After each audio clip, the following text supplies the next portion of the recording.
কবিতাৰ শিৰোনাম মোৰ দেশ। কবি হীৰেণ ভট্টাচাৰ্য। মোৰ দেশ, মোৰ প্ৰাণৰো প্ৰাণৰ, মোৰ গানৰো গানৰ মোৰ দেশ। মোৰ প্ৰতিটো কামে, মোৰ প্ৰতিটো চিন্তাই এই দেশৰ বুকুত ৰচে হয় সোণোৱালী ভৱিষ্যতৰ সপোন।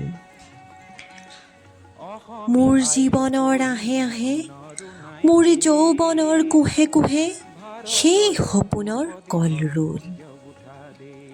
দেশে দেশে দেশ আছে, এনে বহু দেশৰ অৰঙে দৰঙে মই ঘূৰিছোঁ। বহু বন্ধুৰ সৈতে হাতে হাতে হাত ধৰি ফুৰিছোঁ।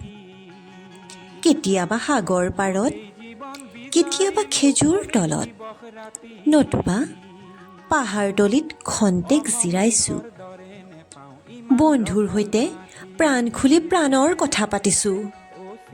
তাৰ পাছত আকৌ আৰম্ভ কৰিছোঁ নতুন যাত্ৰা।